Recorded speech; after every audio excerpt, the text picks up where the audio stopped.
Well, the sun is setting on a beautiful day here on the West Coast in San Diego, California. But we're inside the Jenny Craig Pavilion tonight for some West Coast Conference basketball.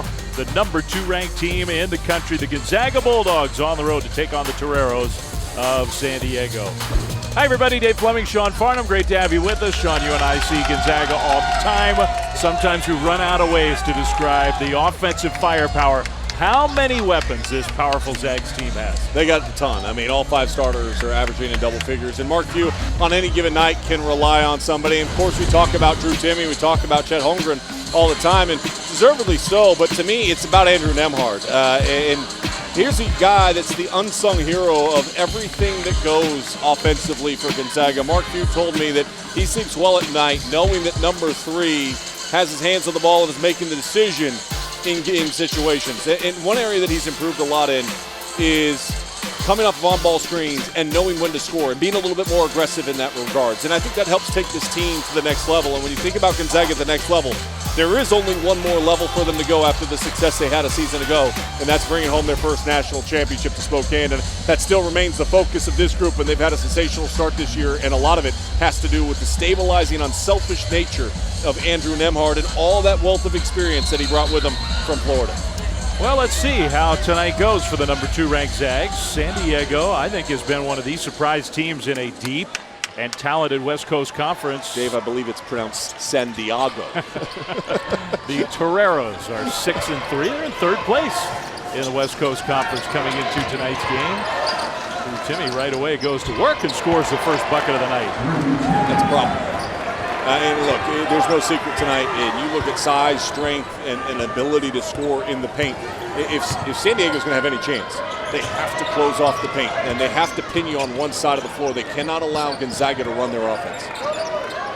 Down low, Terrell Brown soars. Transfer from Pitt, who's a good shot blocker.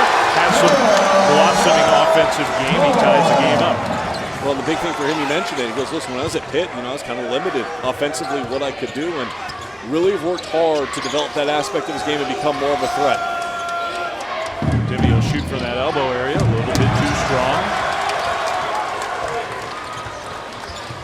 Josh Parrish with the rebound, and Parrish got cut off by the freshman Chet Holmgren. Hey, we enjoyed our chat with Terrell Brown Source. We'll talk a little bit more about that and how he's tried to help his team. That lob, even with his leaping ability, was a little too high, but good hustle. And then San Diego throws the ball out of bounds. We were watching the baseball team practice a little bit earlier. That's like Major League. Just tried the corner and missed. And that was just a bit outside. E4, whatever. This is a beautiful day here. What a great campus. It really is. San Diego's had some success in their basketball history. Timme up and under, and good with the shot blocker in his face. And his footwork is well documented, the best footwork of any big in college basketball. And what he does a great job of, feeling the defense, looking, identifying where any help may be particularly coming from, and then using an angle to be successful. Down low, Brown soars, had some room, kind of waited to make his move, scores anyway. Brown Source got 4 and Timme's got 4. Right now it's a one-on-one game, and it's all about the post-up.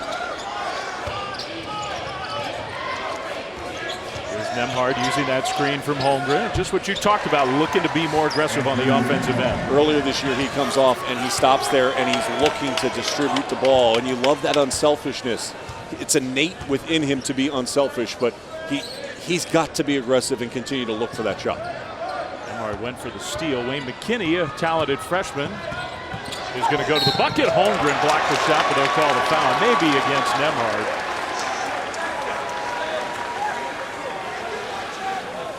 So the personal foul against Gonzaga. They give 2 free throws to San Diego. There's Mark Few, 23rd year. All the talent they lost from last year's team that made it to the national championship game, and yet here we are, second-ranked team in the country, 17-2. And just, what can you say about Mark Few and how this program has continued to operate, continue to sustain and grow during his tenure? And I get it. Everybody wants the national championship. Mark wants the national championship. But when you look at the programs in college basketball, in particular the last 2 years, Baylor and Gonzaga have separated themselves. And you look over the last decade, I mean, you can throw Kentucky, you can throw Villanova. Gonzaga's right there with the Dukes of the world in all that they've accomplished during this period of time. We were talking with Mark Few today about how in his early years, I mean, he's been around for a long time now, but in his early years, this San Diego program was one of the big challenges to Gonzaga in the WCC. Brad Holland had done a great job with this team and this program. In fact, when I was an assistant at Pepperdine, the conference tournament was held inside this building. It's a phenomenal facility. And when you look at the facility, geographical location, where San Diego's at right now in the standings is where they should be expected to be every single year. Pieces are here for this to be a successful program. The three, no good. Brown Sore's got a hand on the rebound, but Rozier Bolton came down with it. The transfer who's fit in beautifully with this Gonzaga team. That was good defense from Wayne McKinney. Defense is going to be very key for San Diego tonight. They got to get back in defensive transition and cut off the paint. Sam Scholl, whose team has played good defense. It's his 4th year as the head coach. Former player for the Toreros. Been here for a long, long time. Part of this program, cares deeply about USD. Emhart pull up is good. And what he's doing is identifying the spot on the floor he can get to, get set, and get a shot off.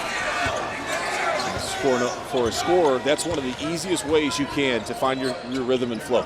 When you over-penetrate, you sometimes dribble into traffic. Bolton just stole the ball away. And now Bolton out on the break is going to dunk it home.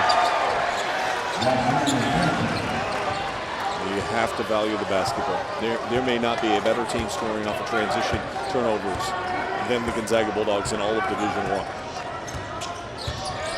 And Joey Calcaterra, he's a good player for USD. He gets the ball here up top, but Bolton just kind of bullied him and took the ball away. Calcaterra misses. Timmy, and here comes Bolton once again. He missed-dribbled, and he's going to be called for the personal. Got a little loose with the handle and then made contact as he ran through, but Gonzaga now doubling up San Diego. Things were even back and forth early, but a couple of good stops, a couple of runouts, and all of a sudden the Gonzaga Bulldogs starting to find their footing in beautiful San Diego.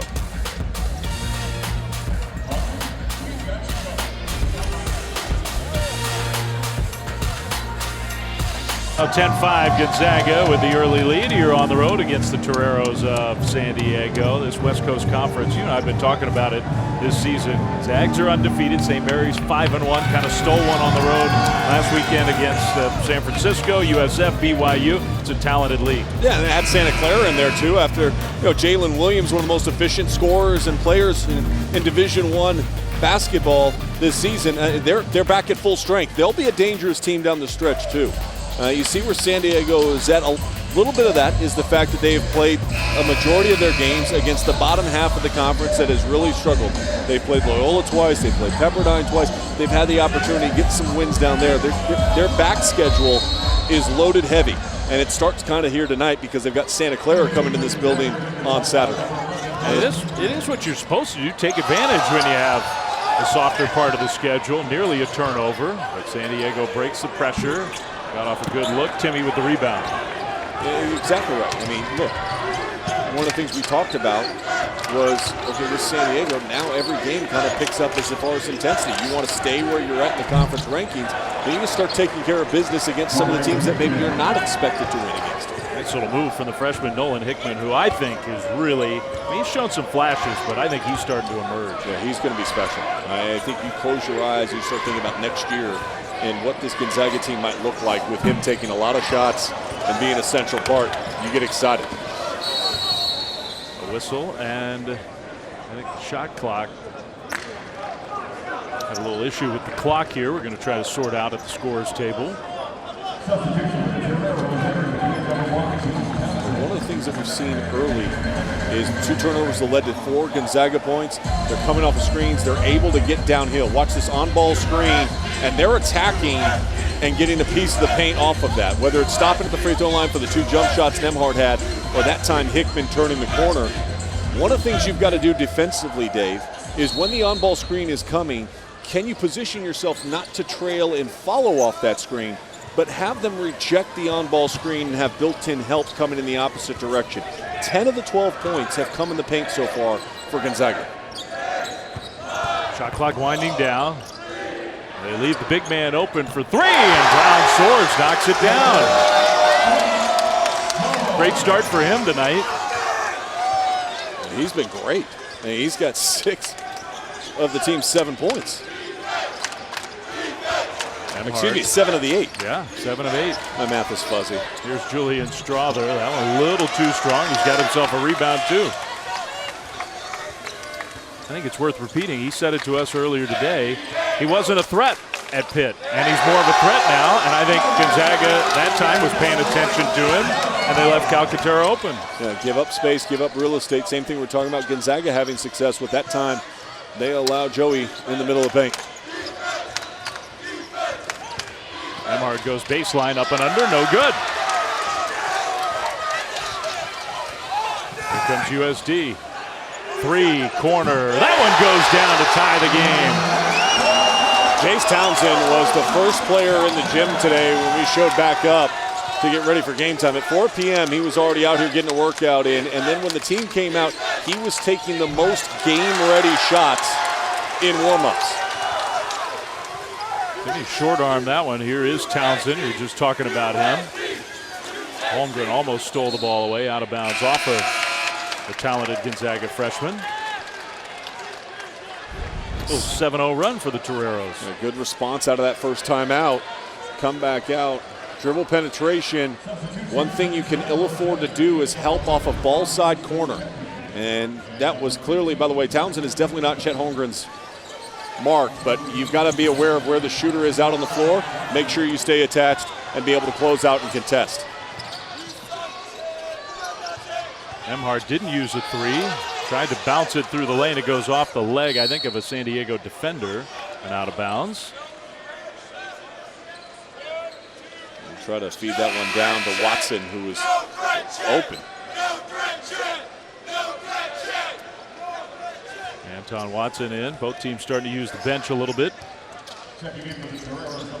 Vladimir Pinchuk, Yavuz Tekin also in for San Diego. Nemhard, tough defense, but a good pass to Watson to lay it in. And see, that's a great read that time by Nemhard. It's just skill. That's a small window. It's the look that he had on the previous possession that went out of bounds. He knew it was going to be available. He made the slight adjustment to make sure the ball got there.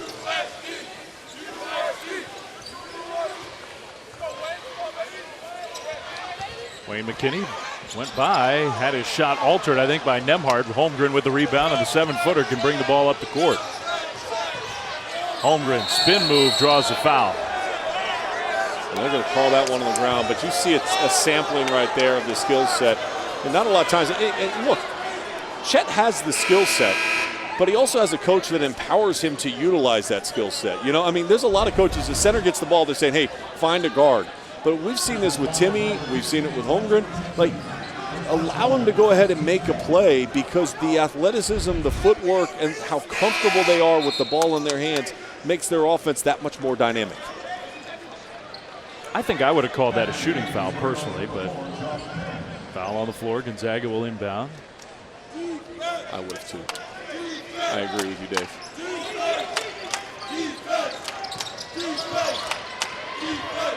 Every once in a while. Strother down the lane. Julian Strother, he's had a big-time breakout year for the Zags. Yeah, Mike Schmitz is going to be joining us a little bit later on, and he'll be one of the guys that inevitably we'll get around to talking to about because he's had such a tremendous season so far. Really a breakout year. ESPN draft analyst Mike Schmitz is here in the building tonight with us. We are going to have Mike as part of our broadcast. Down low. Nice quick little spin move, but then Pinchuk just chucked up an air ball.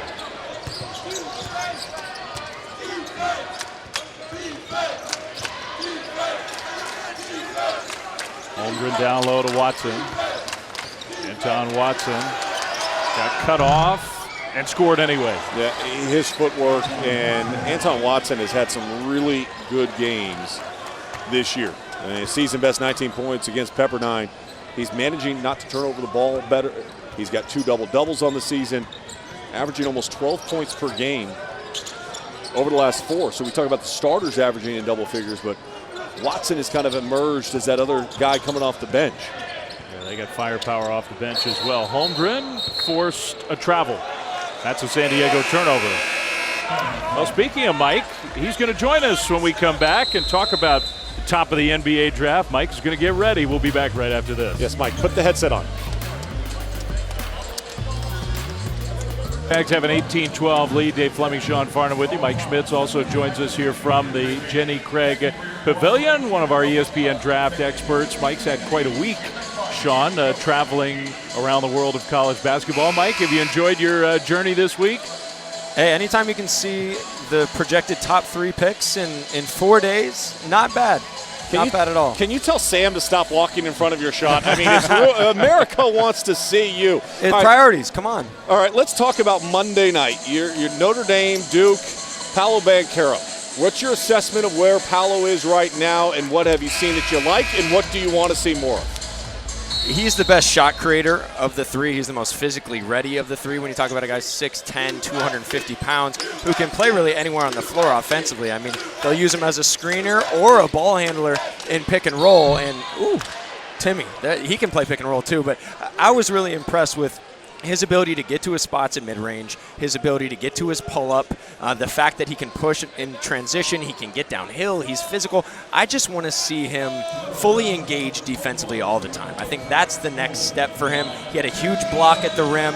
He's starting to show glimpses, but that's the main area of growth for Paolo Banchero moving forward. It is kind of cool. One of the reasons why we wanted to have, I mean, not just because Mike is here, but a week where Mike's getting a chance to see in person, all in a short window of time, the top 3 prospects for the upcoming NBA draft, one of which we have here in this game. They're going to call a lane violation. So the missed free throw, Timmy is going to get another opportunity. But you talk about those top prospects and the 3 that Mike has seen this week.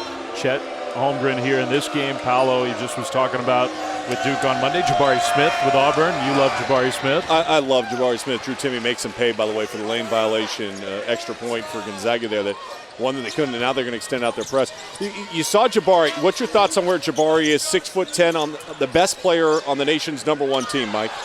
Man, he is something special, you know, in terms of not just how he is as a player, but as a person. I was able to sit down and break down some film with him for about 45 minutes. And woo, nice finish. Yeah, Hunter Salas, who someday is going to be a big prospect, I think, himself, with a nice move. Continue, Mike. Yeah, and he's someone we've been following for a couple of years, Hunter Salas. He's an explosive athlete, and I think it's just the physicality piece and the game slowing down for him, but certainly has a chance, you know, down the road.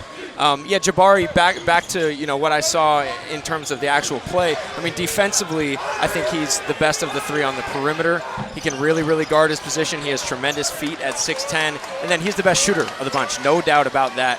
Absolutely knocked down off the catch. He's great in mid-range spots. Big-time tipping there. So I left there thinking that he has a real chance to go #1, and I would slide him right ahead of Banchero in a head-to-head matchup there. All right, so that brings us to the big man who's on the bench right now for Gonzaga, Chet Holmgren. Where is he at?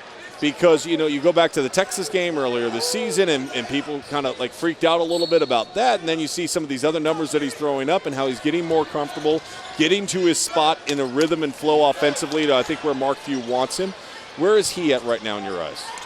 I still think he's the top prospect as Timmy gets blocked there at the rim. But, you know, I think it's close, especially between him and Jabari Smith. But I would still have him #1. I mean, if you look at the numbers, I know it's conference play to WCC, but he's the only guy in NCAA history. Nice footwork there. Good charge by Anton Watson in transition. In today's college basketball, every single time you lower your shoulder down to the defensive player like that, that call is going to go against you. Sorry, Mike, go ahead. Holmgren is the only player in NCAA history, okay, to average at least 3 blocks a game and shoot at least 70% from 2 and 40% from 3. Like, we've never seen this type of player, and that speaks to just how rare of a talent he is. So I'm enamored with what he brings on the defensive end of the floor as a shot blocker, his ability to space the floor as a shooter, shooting 45% from 3, and then can also handle in transition and create offense. So for me, he's still the #1 pick, but again, that's why we're coming out, that's why we're watching and constantly evaluating these guys. There's Chet Holmgren on the bench for a moment. 21-14, his Zags lead here in San Diego. Holmgren's the block shots. I mean, obviously, Yeah, you love to see a guy bring the ball up at that size, shoot the threes, but the innate shot blocking ability, Mike, seems so special to me. Yeah, it's the timing and the toughness, too. I think that's what people get wrong about Chet Holmgren is nice finish. It is they see the body, they see the slight frame, and they think he's soft. And that's where you get yourself in trouble. That's where you get fired as a top executive if you're going to just make that assumption that because he's skinny, he's soft. I think people made that mistake with Evan Mobley as well. They looked and they said, oh, he's got a slight frame. How is he going to handle Jokic and Embiid and some of these bigs? And he's been just fine. So that's what I love most about Chet is that nasty streak that he has. Well, the reality is nobody's handling Jokic and Embiid, so we can put that to bed. Here's the interesting thing. If you're drafted at number 1, you're looking at somebody that's a game changer for your organization. You're looking at somebody that's going to completely change the trajectory of where you're at. That's your hope every single year. Now, not all number 1s are created equal. We know that. To me, when I look at Jabari Smith and the way he defends and the way that he shoots and the way that he moves and the way that you can close your eyes and say plus 20 pounds, how much better is he going to be? To me, he's the number 1 guy. Where am I wrong? I don't think you're wrong in that assessment. Now, what I would say is I think he has probably the highest floor because at the very least, you're getting a guy who's elite guarding his position at 6'10" and is an elite floor spacer. Now, where I want to see him improve to become like a true number 1 guy you can run your offense through is as a ball handler and a passer. You know, he still needs to improve his flexibility, his agility when the ball's in his hand. You know, he gets bumped off his spots a little bit, and then his playmaking. You know, he's the worst passer of the 3, and if you look at a lot of the best players in the NBA, they can really facilitate. So that's my only question mark with him, but he's improved so much over the course of his high school career, now his college career, that I would project him to really maximize his potential in those areas. So I'm a huge fan of his. You can't go wrong with all 3 of these. As always, Mike, great stuff. 21-14 our score. Who knows? We might check back in with you a little bit later, but thanks. Interesting week for you to get to see all 3 of those top guys. Thanks, fellas. Mike Schmitz, who does such great work for us, and Chet Holmgren. Dave, this game has gotten a little sloppy in the last couple minutes. It just guys a little bit out of control, unsettled at both ends of the floor. Yeah, that's not just the Torero. Zag's been a little sloppy as well.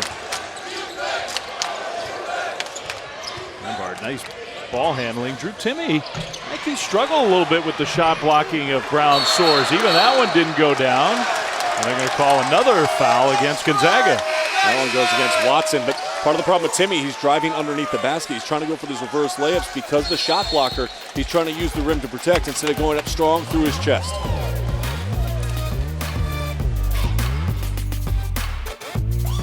College basketball coming up on Saturday, and not just those 3 games. You and I will be in Provo, Utah for the Zags and BYU.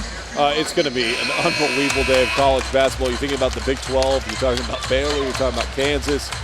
Obviously, Duke, Carolina stands alone. And then that Kentucky-Alabama game. Look, Alabama has some of the best wins in college basketball this season.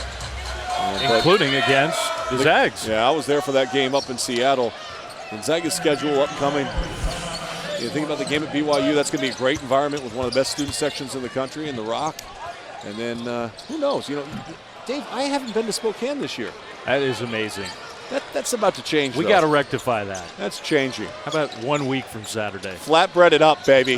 The Farnham Flatbread is going to be rolling on the 11th and 12th. Sales projections. Through the roof. I might even serve. I'm going to ask the Davenport if they'll let me serve the Farnham Flatbread on Friday the 11th, the night before. Wow! Chet Holmgren went way up high to slam that one down. Now, that was impressive. That's his first shot attempt. Wasn't so much a shot attempt as it was just an incredible catch and dunk in one motion. How great is it to be a guard and know that you can literally throw it anywhere? Wow. And he's going to catch it and throw it down like that. That was sensational. So Holmgren back in the game. I was going to say, I think Mark Few would like to see a little impact from Chet. That counts as impact, and he goes down, got hit hard. Well, and I'll tell you why the offense got stagnant. We were talking to Mike Schmitz, and they had missed 6 straight shots during that 3-minute stretch. But look at this pass, one hand, go up and finish like that. Absolutely bananas and fun to watch this young man get up there at the top of the square and throw it down like that. That is really true. Football, they call that catch radius. You can just kind of throw it anywhere in the neighborhood. We were watching that in the skills challenge earlier tonight on ESPN. Nembhard couldn't finish there. I'd like to see your catch radius. It's not like Chet Holmgren's, that's for sure. Townsend down the lane, scores. One thing I know about Chris Spatola, who's back in studio tonight, great catch radius. Holmgren in transition, three, a little too strong. He makes a lot of those, Chet Holmgren does. That's a good shot. I mean, Mark Few's not going to have any problem with him in transition in that trail three situation. One of the things that San Diego's done a much better job is by not turning over the ball, it's allowed them to get back. They have not allowed a lot of clean transition. Look at the emphasis defensively to try to get more white jerseys below the level of the ball in transition and force Gonzaga to have to run their offense. Huge challenge against this Gonzaga team to slow up that transition game. Nice pass from Holmgren. Bolton will turn around and miss the little short jumper. Look, you slow the game down. You don't turn the ball over. I think you got to be physical. You have to be attention to detail at both ends of the floor. Look, there's a lot of things you have to do to try to beat Gonzaga in the WCC. That one was a little too strong. Strother, nice defensive rebound. Look out. Another one to Holmgren. This time from Bolton.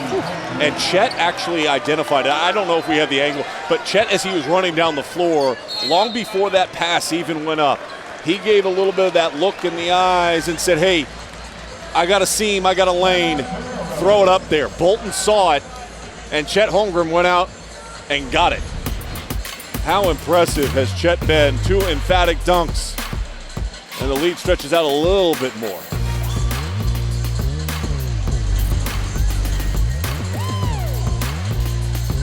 Hey, take a look at this in transition. This is what I was alluding to, Dave. Chet Holmgren is going to go ahead and just put his finger up, and that's going to be the signal.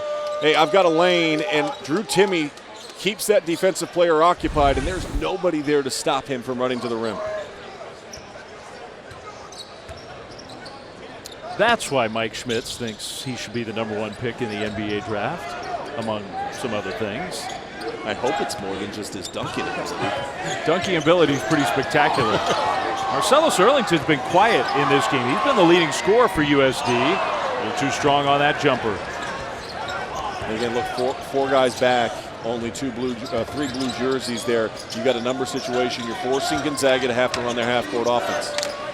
Now, let's not act like that's great because Gonzaga is the most efficient offense in the half-court of any team in college basketball. Strother goes right down the lane and off the glass.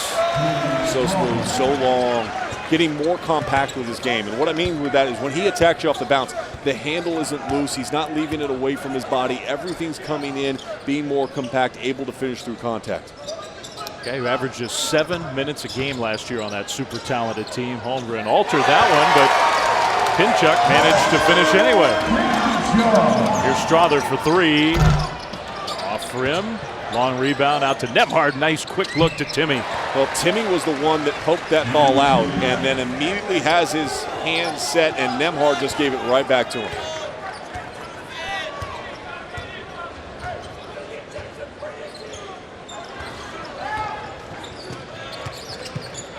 Alcantara almost traveled. Pinchuk going right at Chet Holmgren. This time the freshman got a piece of it. That's a block shot for Holmgren. Puts it on the ground and lays it in. How many teams run dribble handoff action for their 7-foot-tall center? I mean, that is just incredible to think about. Just a little flip and a dribble handoff action, and here comes Chet right down the lane. I can tell you how many do. It's one. Yeah. I mean, just his skill set is so unique. Townsend short. Nice rebound, Holmgren, who has just come to life in these last few minutes. Here's Nembhard downhill quickly. Nembhard scores. That's the assertiveness that you want to see from #3. Just completely blow by, used his speed and quickness, dropped his shoulder, got it lower than the defensive player, and just finished. Zag starting to stretch this lead out here on a nice run. Pinchuk had it knocked away. 10-2 run for Gonzaga, trying to add to that on a foul. That's intentional. Yeah, they're going to call that as intentional. Yeah. That is a complete wrap-up. You can't do that. There was no play for the ball whatsoever there. Well, Mike Schmitz is here, and he's here for one reason, for this guy. Number 34 is special, unique, tall, and has the ability to finish his skill set. Little dribble handoff action. Come on. You kidding me? You talk about the stature of one Chet Holmgren and how thin he is. He's on the same workout plan as Chris Spatola back in studio, by the way. They both have the same nutritionist. But you want to see a larger chest cavity. In a lot of the NBA players, they have that thickness, that girth to them, right? They're a little bit thicker. Chet's a little bit more narrow. His chest cavity, his strength, his shoulders are going to have to improve as time goes on, just like Mr. Spatola back in studio.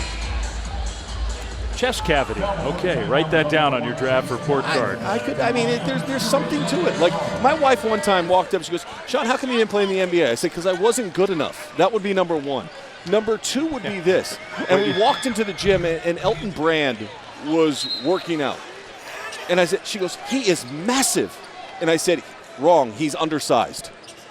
Like, that's how unique NBA players' bodies and statures are. Now, things have changed and evolved over time, and I think a lot of that has to do with guys like Steph Curry and what he's been able to do to the game and change the idea of what an NBA star can be.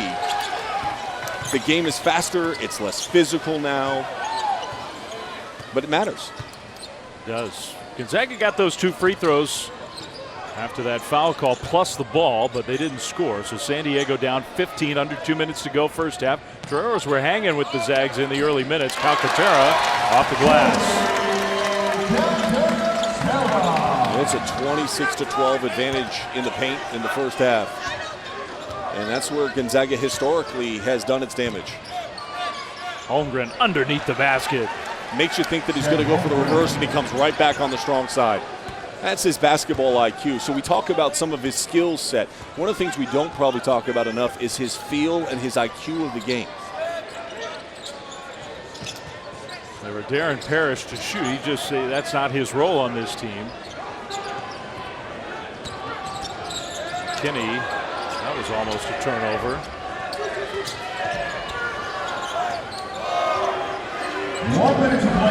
Parrish makes his move against Timmy, missed it. Offensive rebound, Brown soars. One dribble, Holmgren swats it and keeps it in play. Man, we're seeing it all from Chet Holmgren. He is feeling very confident right now. He'll go to the free throw line. Wow, what a last 5-6 minutes from Chet Holmgren. You think about this. How many of his blocked shots go out of bounds? Not many. Like, one of the best things about being a shot blocker is maintaining possession. Bill Walton talks about this all the time. By the way, if you're missing Bill Walton, he's on ESPN at this moment. But you want to block a shot where you can maintain possession of the basketball. And an excellent job, not just blocking the shot, but grabbing the ball and then driving the ball up the court. Well, the students behind us right now are chanting overrated. Well, they don't know what they're talking about. They apparently have had their eyes closed for the last 7 minutes. There's nothing overrated about number 34.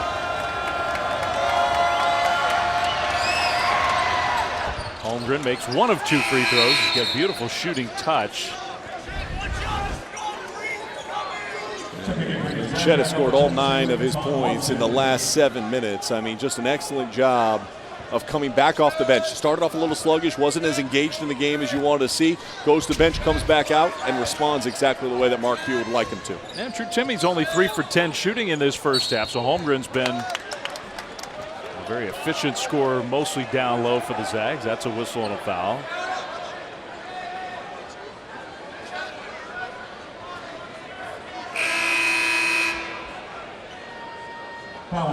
Free throws coming up for USD.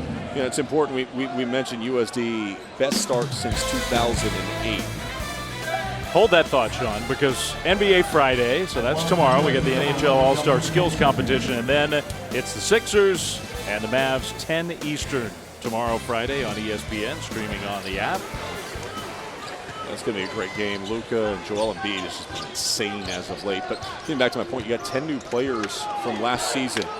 And one of the things that they've had to really do is use that 8 weeks over the summer that they can work out to really build some sort of chemistry. And then you got a lot of different players from different places.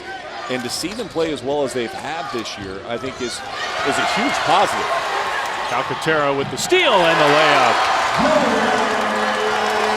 Gonzaga can still get a shot off here. Timmy is going to shoot a runner. It's no good. And the horn sounds. So that a little positive at the end of the first half for the Toreros. Yeah, and Mark Few's not going to be happy with the turnover that led to the easy run out. But look, San Diego tries its best to defend and put itself in a position to find success. But one of the things that's tough to do is stop that guy. He's impacted the game at both ends of the floor, whether it's blocking shots, rebounding, scoring in transition, elevating up, and finishing. He's fun to watch. Yeah, what a finish to the first half for Chet Holmgren. The Zags have a 38-24 lead at halftime. It's time for us to send it to studio. Zubin, Chris, and King are ready to go. Back. Get ready for the start of the second half of the West Coast Conference. Number 2 Gonzaga with a 38-24 lead over the Toreros of San Diego. Dave Fleming, Sean Farnham, great to have you back with us.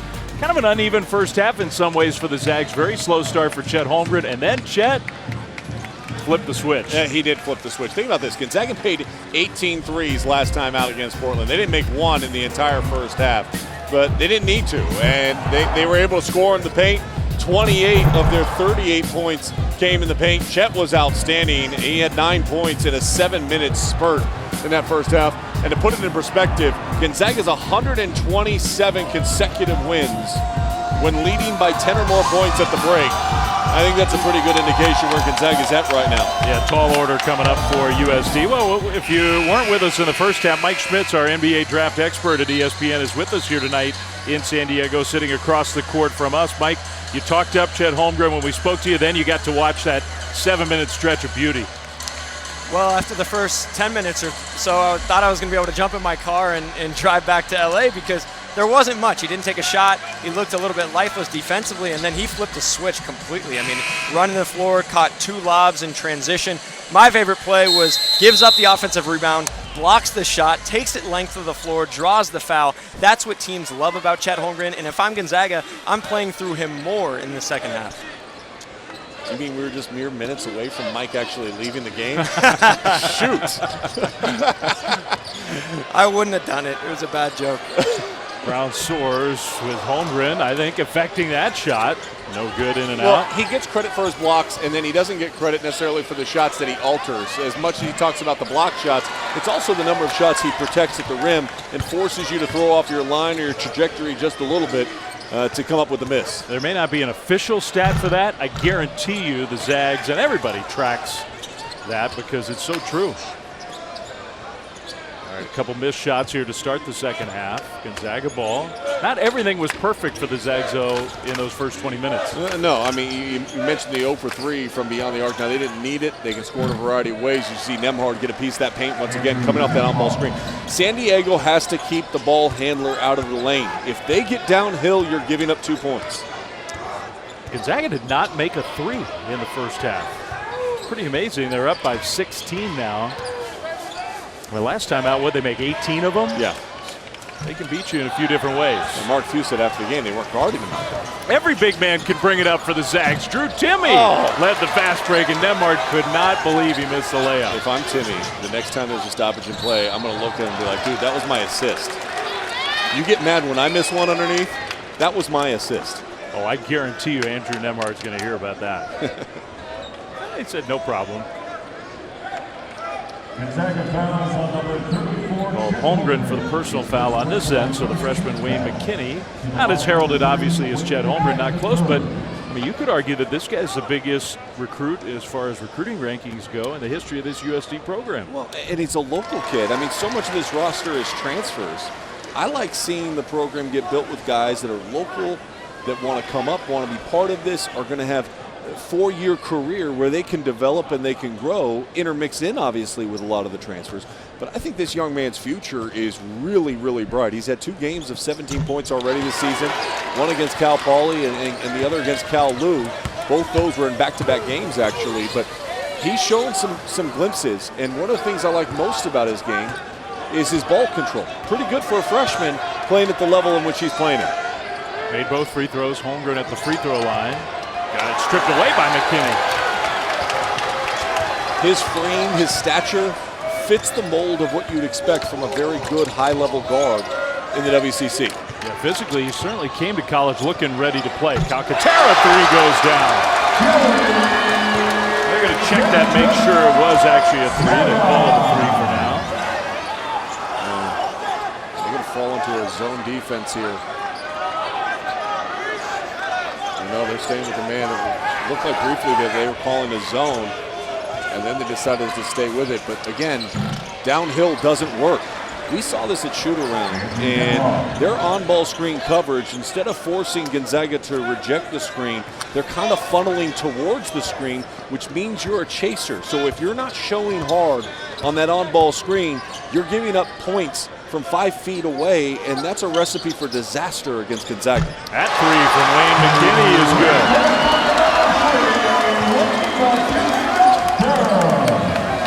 Back-to-back threes for the Toreros. Timmy with the left hand. Strother went in for the offensive board, and it goes out of bounds off of USD. I'm surprised that wasn't a foul. I mean, he just crashed right over the top of the bag. The last possession of Nembhard coming off that pick and screen. When you're chasing, watch, you're trailing over, and then your big is backing up, giving up real estate. Yeah. I mean, you're handing 2 points to Gonzaga in that moment. Reach-in foul against McKinney.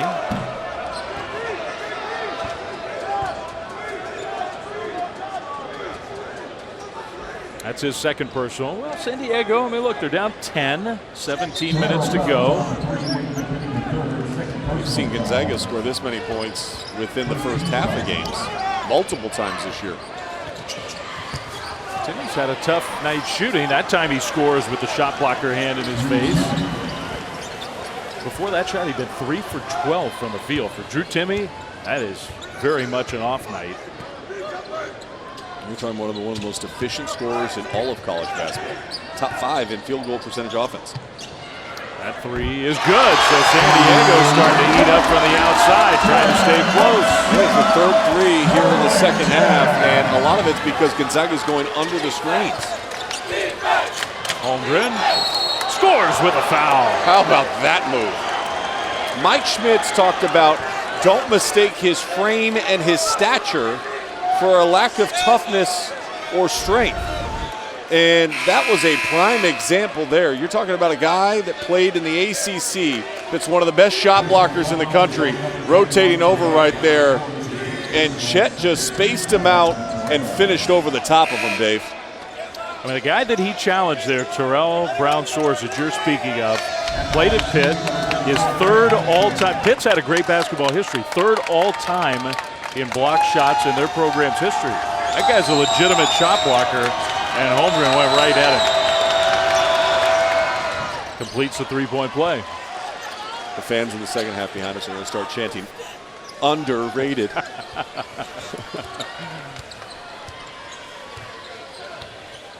We'll alert the viewers when that starts to happen.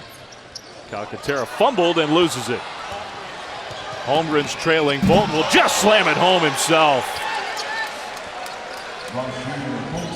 It can happen fast for the Zags. Well, you make a couple three-point shots, and you've got to maintain your composure. And there are plays that are worth 2 points, but energy givers. Chet's attack of the rim, that was impressive, and I think that picks up the life for everybody else. Now you got a turnover, a stop, and you're running once again.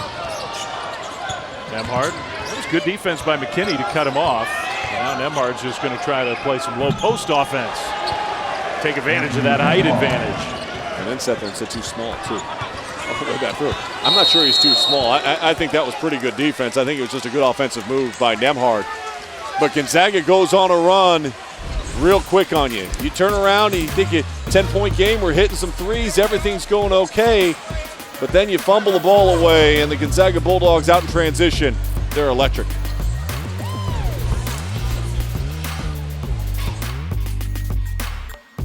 Studio, get you updated what happened here in the Pac-12. Chris, UCLA got it to within 3. Zona puts it away. Yeah, that three-point line difference in this game. Arizona plus 15 from the three-point line. Kriisa had 3 in that game. Yeah, after we're done in America's finest city, we're off to Tempe, Mobley, and USC against Arizona State. And here we go. Pac-12 conference standings. Arizona, UCLA. Wildcats with a little separation and breathing room after they hold on for the win. Dave?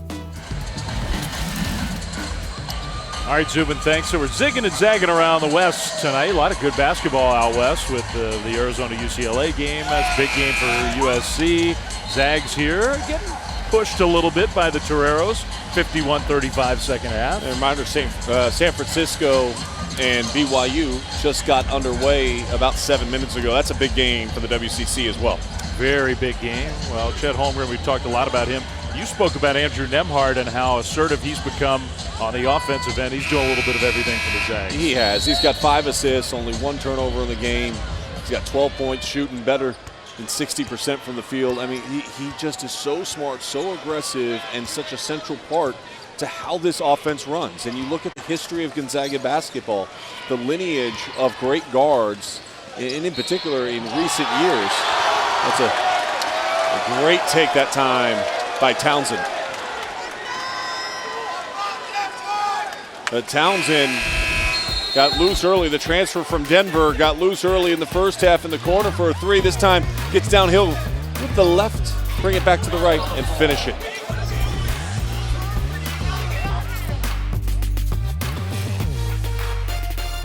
During Black History Month, ESPN amplifies their year-round commitment to Black history, always covering and telling stories of the Black and African American experience in the realm of sports. The great Bernie Bickerstaff, who was a heck of a player here at University of San Diego in the mid-1960s, of course, went on to be the head coach at San Diego.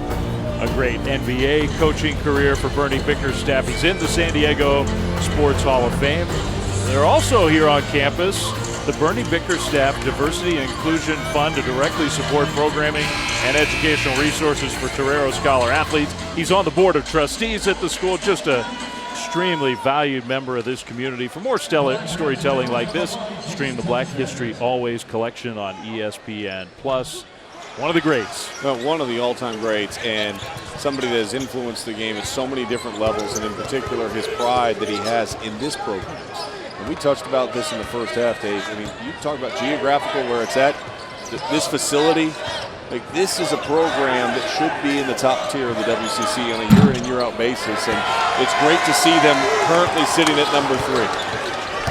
It's been a heck of a year so far for the Toreros without much expectation. 6-3 in conference play. Still time here, down 14 with the ball. That was good defense by Strother. The rebound tapped around, and Strother rips it away. Tekken just couldn't get any real estate. Strother 3, good. It almost looked like he bobbled that a little bit on the catch. We haven't seen a lot of opportunity for those trail 3s. That's the first 3-pointer of the game for the Gonzaga Bulldogs. Pretty remarkable that they're up 54-37. And it took that long to knock down a 3. Calcaterra scoops it quickly on this end, though. Bolton flung it up, and they're going to call an offensive foul. I guess Earlington got there. Mark Few didn't like that call at all. And you look in transition. One of the things that they do better than any team in the country is they will run off of misses. They will run off of makes. You make a shot, they're going to push it all the way down the floor, and that is a block. That is not a charge. That is 100% a block. As he left the ground into a shooting motion, there was no set position, no legal guarding position. And Mark Few has a right to be upset about that one. How about that take? Attack from McKinney with a foul. Do you see why I think this young man is going to be an all-conference caliber player? I really think that if you're looking at building blocks for this Toreros program moving forward, there are moves like this that you go, wait, that's a freshman going against what is a first-team All-America type player in Drew Timme, and one of the favorites for the Wooden Award, and he took it right back at it. That's a big-time move. No fear. That's a mental approach, too, by number 3 in white. McKinney, great move. Yeah, three-point play makes it a 12-point game.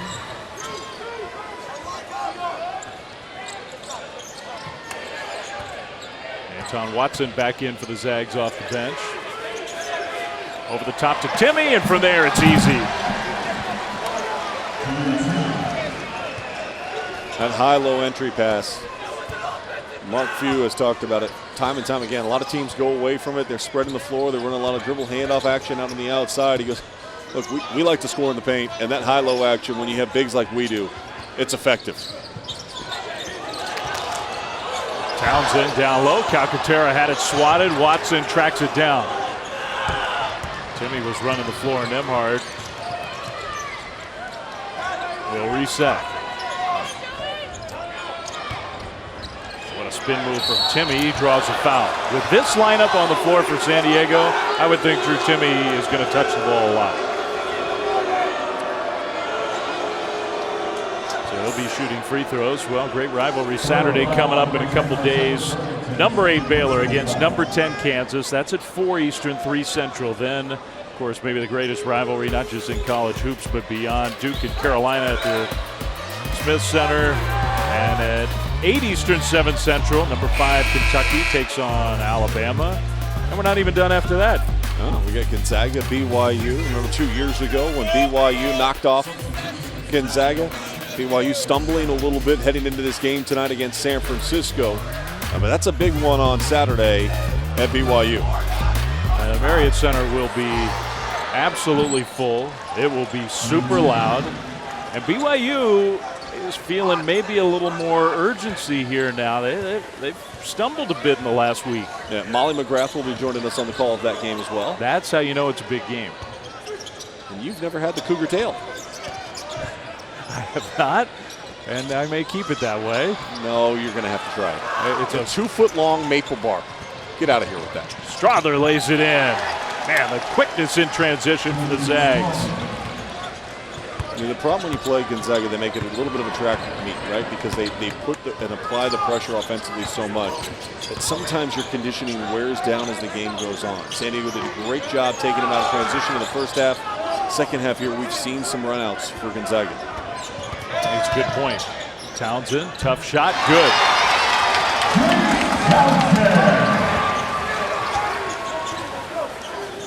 I mean, it feels, doesn't it, like San Diego's kind of mucked up the game. It hadn't been as pretty as sometimes it is for the Zags. Gonzaga has 60 with 12 minutes to play. Nembhard dribbled around until he found an opening. He's just good. He's really good. I mean, that's feel. You know, so much you go, okay, was that a scripted play? No, that's feel. And in basketball, it's at its best when you have players that have incredible feel. And I go back to last year's Gonzaga team. Mark Few let them have freedom in the offense because he trusted them. And when you have a player like Andrew Nembhard, you can trust him, and he's going to make the right read. Beautiful feel, zigzagging his way through to find his way to the shot.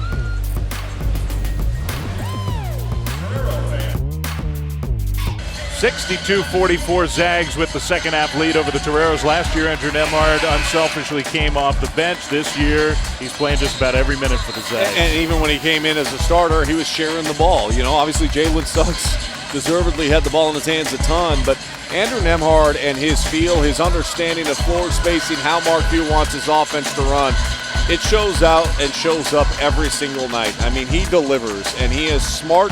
As we mentioned early in the game, he's become a little bit more aggressive in those on-ball screens, hunting to try to find his shot. He's done a sensational job of that once again here tonight. He's got 14 points to go along with 5 assists. You're talking 7-11 shooting, Dave. I mean, they're just so efficient in how he attacks. And I think sometimes Holmgren doesn't get credit for all the shots he alters. And he gets credit for the blocks. Nembhard doesn't always get credit for assists when he sets up the offense so beautifully. You know, last year told you everything you needed to know. He started all that time in the SEC, and you're right, he did turn into a starter for the Zags, but spent a lot of the year coming off the bench, never complained about it. Anton Watson with the answer on this end. You know, one of the things that is underrated about Gonzaga's offense, they know how to throw a post-entry pass. They do. I mean, that is a lost art in Division I basketball for a lot of players. I mean, they just simply don't know how to do it. That was a good pass. That was a good move by McKinney. He'll go back to the free throw line. You know, when a player is posting up, you have to read how they're posting up. You've got to create a passing lane and an angle to be able to dump it down. Strother doesn't waste any time, and he just puts it right where he gets it, away from the defensive player on the high side, throw it on the low side, let him go jump to get it. It's going to allow him to find a rhythm up into a shot.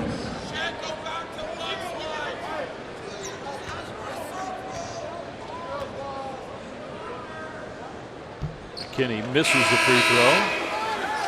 Freshman from Coronado High School. You mentioned how great he was coming out of high school. How about all CIF first team honors? Averaged over 28 points per game. And he just unbelievably strong. And he's starting to figure out, he had some turnover issues last 2 games. 7 turnovers in the last 2 games heading into tonight. But man, when he figures out how his pacing and how this offense is going to work, it's going to really help him out a ton. And the difficult part is when you have so many new players that also are joining the offense for the first time, everybody's trying to figure out where they want the ball, how they want to receive it, where is their best opportunity to score and make a basket. Pressure not particularly effective for the Toreros that time. Good little high post entry pass, and Holmgren gets it down to Watson, who commits the violation. 3 seconds in the key.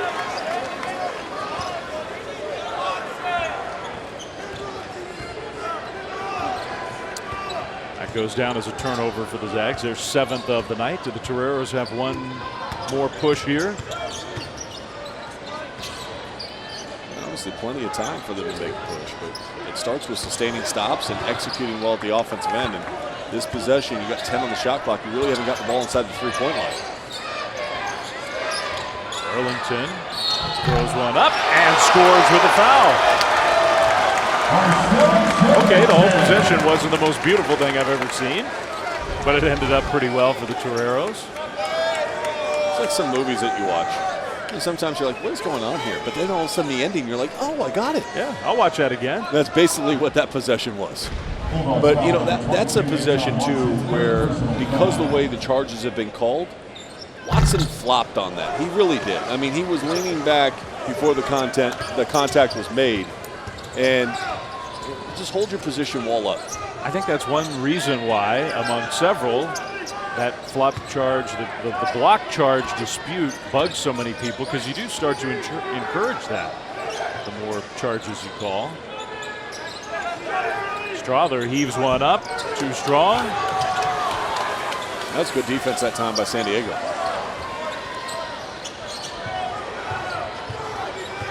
They're going to make a charge. This guy's got to figure it out. Arlington has not had his best game, and that shot wasn't close.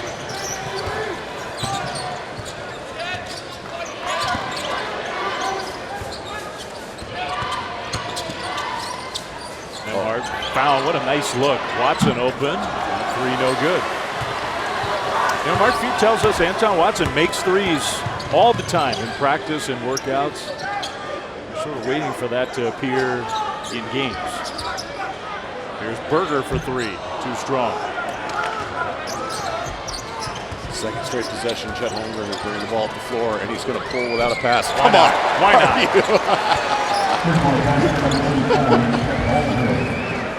He's got 15. They've been super efficient and often spectacular. I mean, second time in a row, he just brings the ball up the floor. No passes, no worries. I'm just going to go ahead and shoot the shot. Knock it in from 3.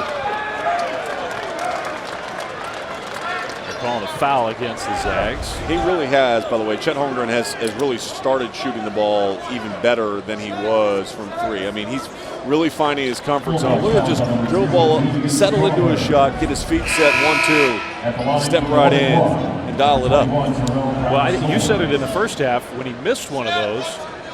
For Mark Few, in most circumstances, that's a good shot. He wants to see Holmgren take that shot. Well, and the other thing, like you can talk about it at practice too with your bigs. Like, hey, when they're coming down, we got to close out. You can't back up. But then you're looking at him coming at you, and you're like, that's a 7-footer. I can gap up here and make sure he doesn't go by me. And because he has the ability to, it's tough because if you close out too hard there, he's going to cross you over and he's going to make you look silly and get inside the paint. San Diego's in the bonus, makes the front end. Well, on Saturday, NHL All-Star Game at 3 Eastern, noon Pacific on ABC and ESPN+. Then we get to college hoops, Baylor, Kansas, Duke, Carolina. We got the Pro Bowl on Sunday. What a weekend we have. The lineup ahead. From the NHL to the NFL with a lot of college hoops in between. I'm excited for the Pro Bowl. You are? Yeah. Huh. And what part of it are you excited for? The fact it's in Vegas. Okay. I mean, look, I think they have fun. It's obviously not a serious game, but they like to have fun. They mess around, show a little bit of their personalities. Hope everybody shows up for the game. Well, that's true, too. I mean, Vegas is... Look at this. Holmgren, 3, got another one. I knew it was down. That's why I said look at this, because his feet were set, and you could tell from the angle we were at that there was no doubt that he was going to knock down that shot. Well, we may not be here an underrated chance, but the overrated is gone. Holmgren challenged at the rim and just rejected Brown soars. Now he brings it up again. He's going to take it all the way. Scores off the glass. Dave. Wow. Dave, what happened to the underrated, overrated chance? Yeah, we're seeing something special. Oh, my goodness. I mean, impacting the game at both ends of the floor, comes down, hits a 3, blocks the shot at this rim, then dribbles it down and absorbs contact and is able to finish through. 3 on this end, no good. And then grabs the rebound. Go ahead and pull another 3. Give it back to him. They should. I dare them to dump it off. Here it is. Here we go for 3. Yes! This is insane. Wow. Timeout, San Diego. This is the coming out party. He's played well this year. Tonight's the night. I mean, just absolutely bonkers. You look at what he just did. He scored 8 points in the last 3 possessions. You get the block at the defensive end. This is after, by the way, he already knocked down a 3. So now he's dribbling the ball up the floor, and you've got a man his size at 7 feet finishing through contact. He gets the rebound, trail 3 this time. Go ahead and dial it up. He doesn't want to be called a unicorn, that's fine. But, man, he's dynamic. Watching from Chet Holmgren tonight, it has been special. Let's hear from Chet in our Wendy's Wooden Watch. What drives me is the people that believe in me, even more than the people that don't. People believe in me, believe what I can be, so, I strive every day to, reach that potential.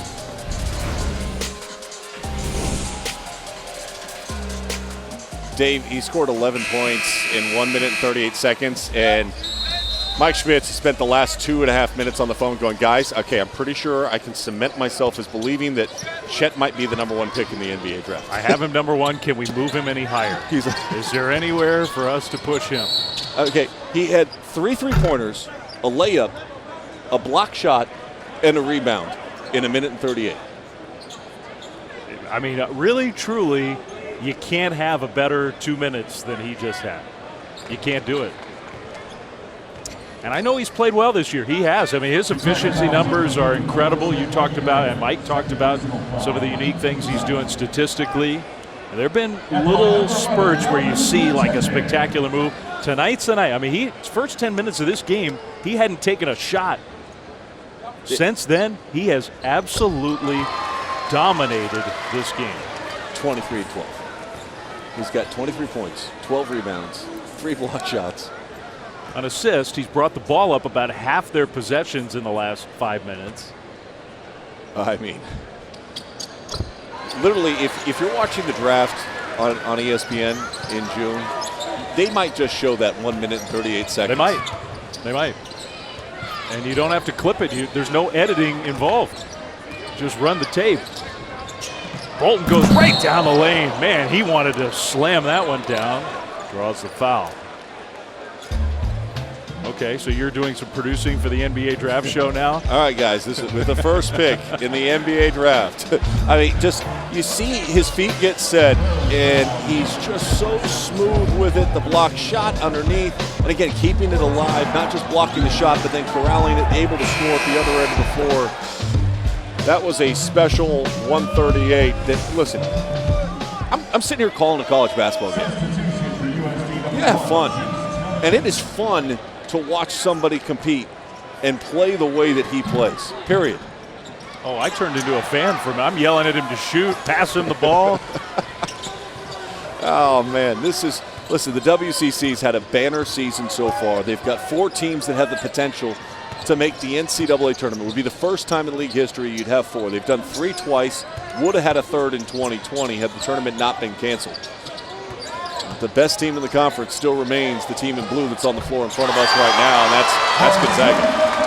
Tough shot from Marcellus Earlington with Holmgren's hand in his face.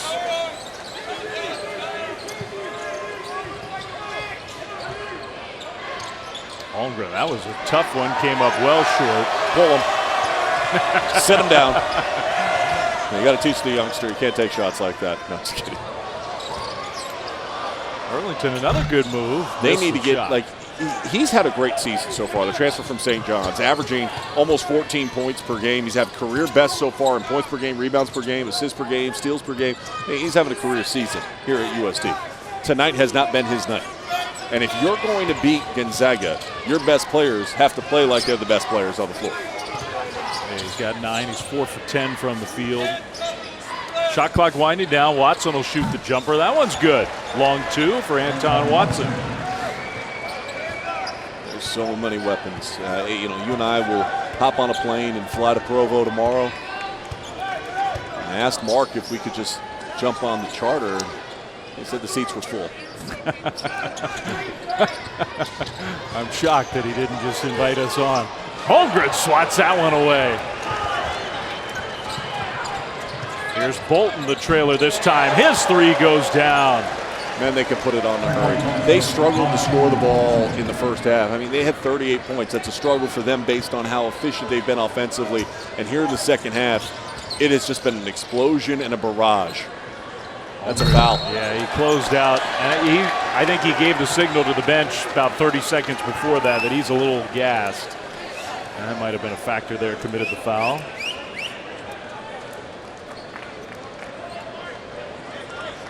What a night for the kid from Minneapolis.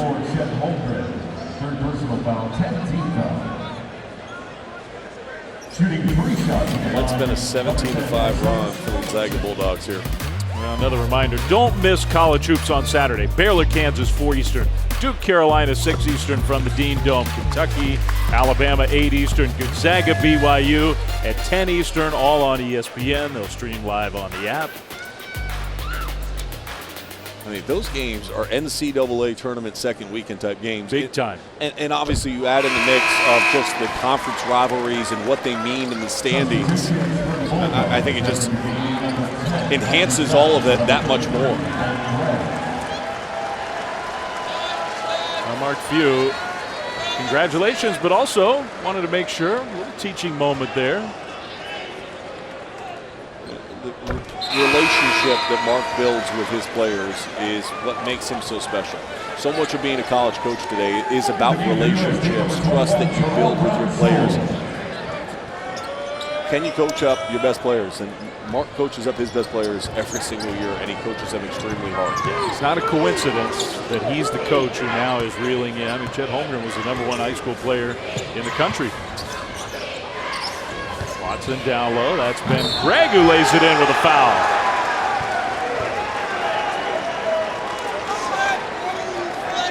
Well, Ben Gregg hadn't had a chance to play a whole lot. Still a very young player.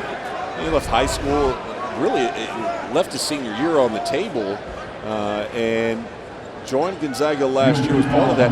What I liked about what he did right there was he kept his shoulders parallel to the baseline and received that ball and was able to finish, and the bench loves it. Chet Holmgren right away. Get yourself some points. Missed the free throw, but still a nice move. I mean, you're right. Last year, COVID was going to impact his high school schedule. He'd already committed to Gonzaga. He just made a good defensive play on this end, so he decided to leave high school, enroll early, which doesn't happen a whole lot in hoops because they weren't going to play any high school games. Yep. And he was a part of that national runner-up team. he just needs time, and you know, everybody's journey is a little bit different. You look at where you're ranked coming out of high school, and you think, hey, 1 + 1 is 2. Well, sometimes you need to have a couple more steps along the way to get you there. Missed that shot. Final 4 minutes here from San Diego. A whistle and a foul. Townsend draws one. So that'll send us to a timeout. The number 2 ranked team in the country behind an incredible night from Chet Holmgren, up big. Yeah, and we can find an NBA connection here inside the Jenny Craig Pavilion on the campus of the University of San Diego. That's one of the real good ones. NFL, I just said NBA, NFL. Keenan Allen, boy, what a tremendous wide receiver he is. And you talk about, he's got a great quarterback as well that gets to throw in the ball. The Chargers have got to be in the postseason next year. Like they have to be. You can't call a timeout, by the way, in that moment in which they called the timeout in the Raiders game. I'm still scratching my head on that. But I'm still trying to get over my 49ers losing last week. Tough one. And now Jimmy G, he's gone. Right? They Emotional. They're going to trade him. Yeah, Get rid of him. Is it Trey Lance time, or do they go get Aaron Rodgers? I think it's Trey Lance. Is that time. Tampering as a 49ers fan if I say I'd like to see Aaron Rodgers finish out his career and give Trey some more time? No, you're allowed to say that. Okay. They're not allowed. Well, maybe they are now. I don't know if contract details for the great Aaron Rodgers. By the way, Gonzaga in the second half, 67% from the field, 63% from beyond the arc, and that's after a first half where they didn't make a three-point shot. They went 0 for 3 in the first half.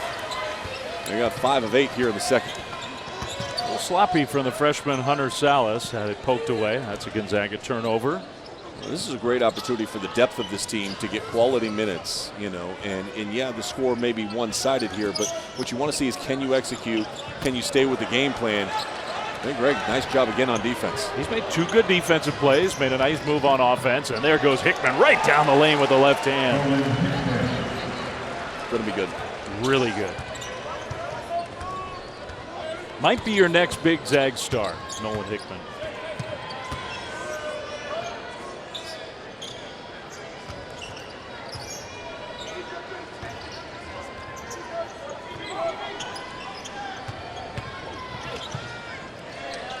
From the corner, the 3, a little too strong. Ben Gregg, rebound. Coming in, providing some good minutes. Very much so. He's going to get a touchdown low. Salas a little loose again. Found Hickman, though. Play by Gregg to save it inbounds. Anton Watson scores with a foul.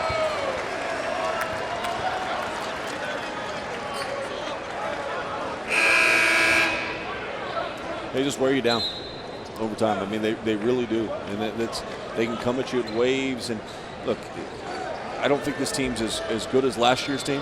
I mean, when you think about the makeup of last year's team and the Corey Kispert leadership and just how much that meant and his ability to stretch it from the outside, Jalen Suggs and Nembhard in the backcourt together. I mean, that was just a spectacular team that had a historical run. Now, that doesn't mean, though, that the end result of this year's team may not be that one step that still remains. Because in college basketball this year, there really isn't a great team. There's a lot of really, really good teams. Auburn is a really good team, and what Bruce Pearl has done has been phenomenal. Arizona, I think, is a Final Four national championship caliber team with Tommy Lloyd, the former assistant at the helm. But this Gonzaga team isn't going anywhere. I think it's a good point. Both things can be true. This Zags team may not quite measure up, although they're very, very good, but they could also win it all. Gregg, offensive rebound, missed the putback. I will say this. For Gonzaga, I mean, no Suggs, no Kispert, no Ayayi. Talented players. Those guys are so tough to replicate. Nice looking shot from TJ Berger, but they have Chet Holmgren. Yeah. And the upside in a single game, in an NCAA tournament game, for that kid, I mean, he could just put him on his back and say, we're going to win it all. He's that good, I think. I think there's matchups, though, like when you think about potential matchups against Kentucky with Oscar Tshiebwe. I think Oscar Tshiebwe is the most dominant player in college basketball this season. He's leading the nation in rebounds, and what he's meant for that Kentucky team, which, by the way, has played their way into that thought process of being a team that could win a national championship. You were on that one early. A couple weeks ago, when they were 18th in the country, I said they're the most underrated team in the college basketball. And because you could see the pieces starting to gel, and Ty Washington, when Wheeler was out, started playing very well, and then Wheeler came back, and they took the loss to Auburn at Auburn. But there's no shame in that, and they did that without Ty as he went down with an ankle injury in the first half of that game.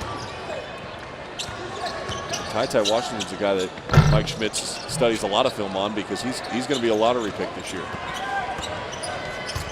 Matt Lang in the game, Martinez Arlauskas in the game. Some players for the Zags who don't often get to play. That elbow jumper from Nolan Hickman.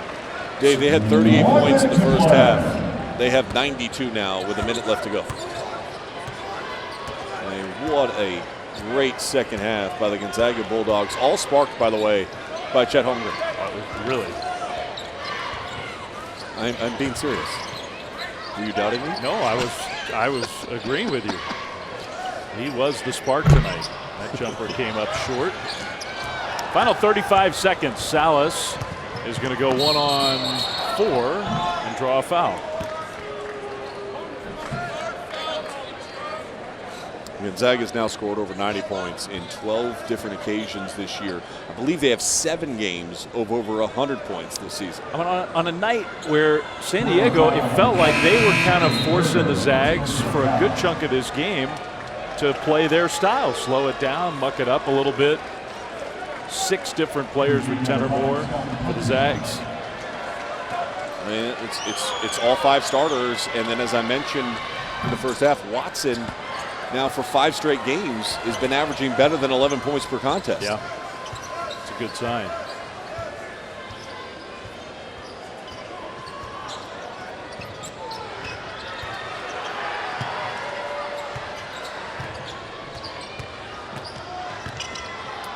Tekin, no.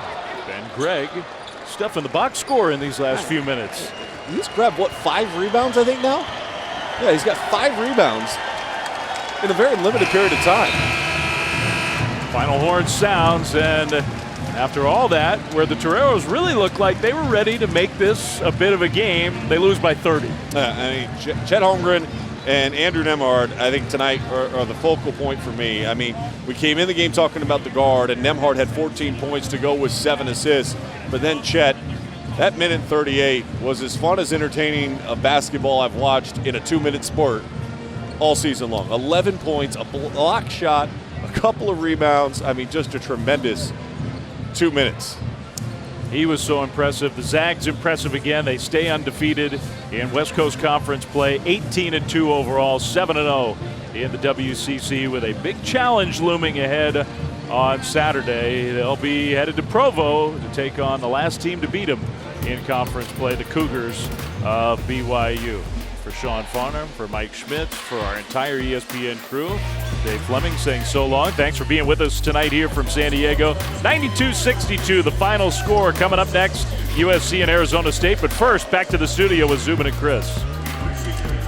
The man of the night for the Zags, Chet. First of all, congratulations on a nice team win. Would it be fair to say that for you, the game started a little quietly?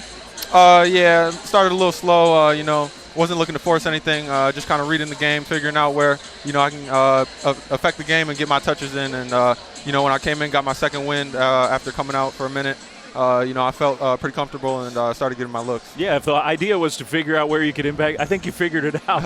Thank you. Yeah, appreciate that. By the way, if that was your second win on that 7-minute spurt where you had 9 points, what would you describe the 11-point, 1 minute and 38-second spurt that you had in the second half? What goes through your mind when you're in that kind of rhythm, that kind of flow?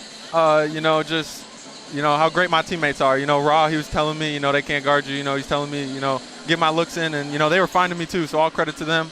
If they're going to find me, I got to deliver. So, when you look at your game, how would you assess yourself and where you think you've grown the most from the start of the season until where you're at right now? Figuring out how to blend with the team. This is my first year in, a brand new environment with brand new system, brand new players, brand new coach. So, just figuring out where I fit in and, how I gel with the guys, I feel like I'm starting to put it together. Did you almost hit your face on the rim on one of those alley-oops? I felt like I was looking in the rim for sure, yeah. What is Andrew Nembhard? We talked about him from the start of this game. What does he mean to this program? Everything. He has the ball in his hands most of the game, so, he's facilitating. He's running what we do, and, he does it to a T. I don't think there's a better point guard in this nation, and I think a lot of people need to put a lot more respect on his name for sure. We have a lot of respect for Mark Few and the things that he's done in this program. There was a little moment we showed. You came out of the game for the final time. He sort of wrapped his arm around you and had a minute with you. Can you share a little bit of what you two were talking about? Yeah, the last couple games, I've had a couple stretches where, I hit a couple threes, and, when you hit a couple threes, sometimes he'll allow you to get to a heat check, and I haven't gotten to it. In this game, I got to my heat check and I airballed. So, and then I also had a little bit of celebration, which he told me just let your game speak for itself, and you don't need to talk or do anything else. So just listen to him. He's one of the greatest coaches to do it at the college level. He's been doing it forever. So whatever he says, I'm just trying to soak it all up. I don't want to supersede your head coach. He is a Hall of Famer, but I think you could celebrate. You play like you did tonight. I think you could celebrate a little bit. He just wants me to celebrate within the team. Not try to do anything outside of the team, to the other team, to the fans, nothing like that. So, yeah, that was as fun as we see. We'll see you on Saturday in Provo. Perfect. Thank you very much. Thanks, Chet. We appreciate it. Chet Holmgren, what a night for him. And, of course, Sean, we had Mike Schmitz here, and he couldn't get enough of it. Hopefully he took the picture for me because he's got the iPhone Pro 13. I don't have the iPro Phone 13. See, when you're an NBA draft analyst, you can still be a little bit of a fan. That's what we were talking about, that moment with his head coach, Mark Few. He got to his heat check, and what'd he say? I airballed it. And it wasn't much you can complain about how well he played tonight. He was outstanding. Yeah, great young man. Zubin, back to you.